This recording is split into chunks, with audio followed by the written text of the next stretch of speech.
اعوذ باللہ من الشیطان الرجیم، بسم اللہ الرحمن الرحیم۔ السلام علیکم ناظرین، آج جو وظیفہ جو تسبیحات لے کر ہم آپ کی خدمت میں حاضر ہوئے ہیں،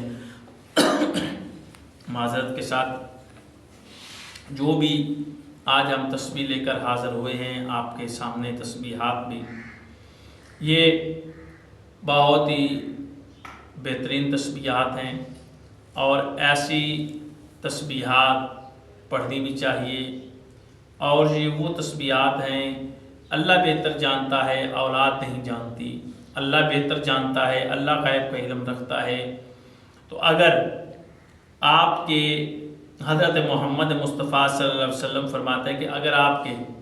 ماں باپ کے کوئی گناہ تھے وہ بھی معاف ہو جائیں گے، اگر آپ کے گناہ ہیں تو وہ بھی معاف ہو جائیں گے، آپ یہ دعا کریں تو یقیناً ہر مسلمان چاہتا ہے کہ اس کے گناہ معاف ہوں، اللہ تعالیٰ معافی دے، اللہ کی رحمتیں نازل ہوں، اور وہ بھی چاہتا ہے کہ ہمارے ماں باپ کو اللہ تعالیٰ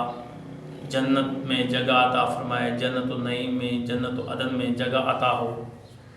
اور ان کے لیے اعلیٰ مقام ہو۔ ہم سورہ فاتحہ پڑھتے ہیں، شب جمعہ بھی پڑھتے ہیں تاکہ ان کی مغفرت ہو جائے۔ ان کے لیے جو فوت ہو جاتے ہیں ان کے لیے یہی دعائیں تو ہوتی ہیں، قرآن ہوتا ہے، درود پاک ہوتے ہیں، تسبیحات ہوتی ہیں، یعنی کہ یہ ہم پڑھ کے ان کے روح کو اصال کرتے ہیں تاکہ ان کے لیے آسانیاں ہی آسانیاں قبر کے اندر ہوں۔ تو خدا بہتر جانتا ہے کون گناہ گار ہوتا ہے اور کون نہیں،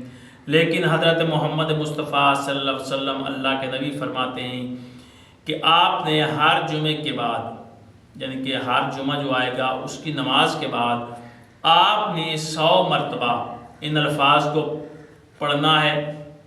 1000 آپ کے گناہ اور 24,000 گناہ آپ کے ماں باپ کے، وہ بھی ختم ہوں گے، اور اس کے بعد اگر آپ یہ کریں گے گناہ بھی معاف ہوں گے، اور ساتھ میں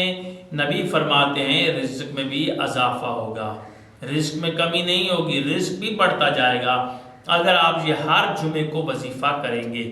کرنا کیا ہے کہ جمعے کی نماز ادا کرنے کے بعد